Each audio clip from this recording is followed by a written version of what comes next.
Report on the Terran Alliance and the potential integration of humans.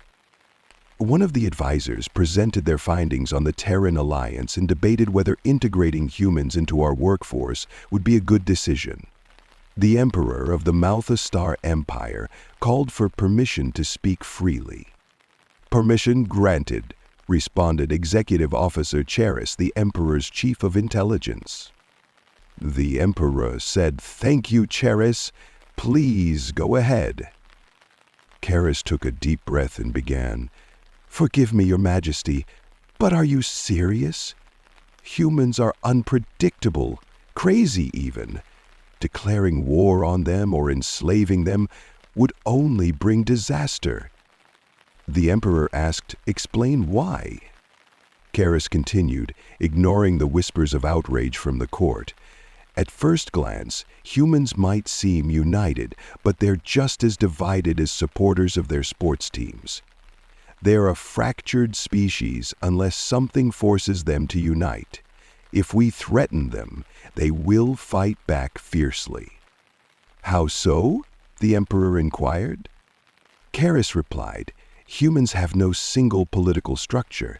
There are dozens of different governing bodies, each with its own laws and leaders. Some allow full autonomy, while others let citizens vote for decisions. There are even totalitarian regimes that resemble monarchies.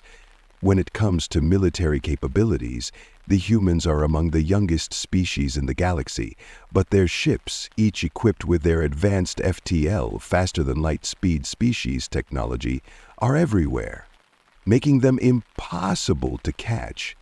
If we were to engage them in war, they would disperse across the galaxy in all directions." The Emperor nodded. "Continue." Kara spoke again. "The military is just as fragmented.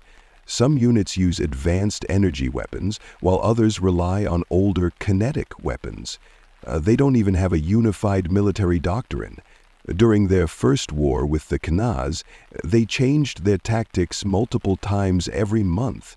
One month they might charge head-on in a massive attack. The next they focus on hitting a weak point in the enemy's lines. Their economy is better structured than ours, though, and they have shown incredible adaptability.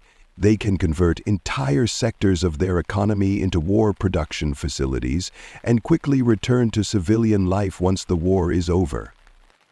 Karis paused and then added, "So what's the problem?" One of the Emperor's advisors, trying to earn favor, asked, "If they are so capable, why is this a problem?" Karis smirked. "As I said, humans only unite when threatened. During my visit to their homeworld, I discovered how they have adapted to the harshest environments. Their planet, Earth, is a place of extremes. Some regions are bone-dry deserts, others are sweltering rainforests, and there are places so cold the air itself freezes. Yet they don't just survive, they thrive. Humans have built specialized military units for every kind of terrain." There was a silence in the room as the Emperor's advisors exchanged nervous glances. "And that's not even the worst part," Cheris added. "Humans have something called the Internet, a vast network of information accessible to all of them. Some of it is terrifying, including violent games where young humans are trained to become ruthless warriors. They have something called military simulation games, or MMOs, where they practice war strategies and kill countless virtual enemies, many of them modeled after species in the galaxy." The Emperor looked shocked. "Are you saying these games are not just games?" Karis sighed. "Unfortunately, yes. These games are how humans train their youth to be soldiers, how they condition them for warfare. It's disturbing, but it's true." Another advisor spoke up, "But surely they are not as dangerous as you make them out to be." Karis smirked again. "Oh, but there's more. Humans regularly consume a substance called alcohol, which is toxic to most species. Despite its danger, they drink it daily. Some human nations like Ireland, Russia, and the United States can drink huge amounts without even blinking. If you ever meet an intoxicated human, my advice is to run for your life, or at least for your sanity. Karis! Karis continued. Their food, however, is extraordinary. I've brought back many books on their culinary traditions. It's one of the few things about them that's truly impressive. Suddenly, a soldier burst into the room. "Your Majesty, forgive the interruption," he said, holding up a report. "What is it?" the Emperor asked. "The Haxus Dominion has declared war on the humans," the soldier reported. "They seek to enslave them." Karis chuckled.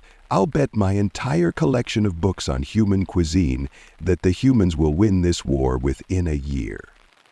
"I'll take that bet," the Minister of War said. "I bet my personal heavy cruiser that the Haxus will crush the Terran Alliance in at least 5 years." Karis raised an eyebrow. "Did I forget to mention that humans can be dirty fighters?" A week later, reports came in. The humans had won the first battle at the edge of the Haxus system, followed by a devastating nuclear attack on Haxus military outposts, forcing the Haxus leadership to seek peace talks.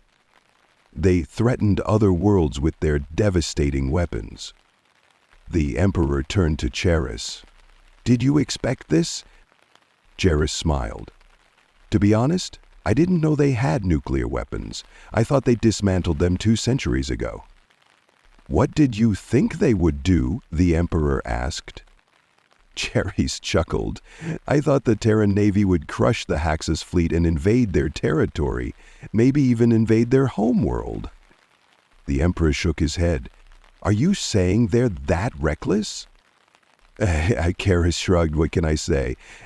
They're not just crazy, they're downright unpredictable."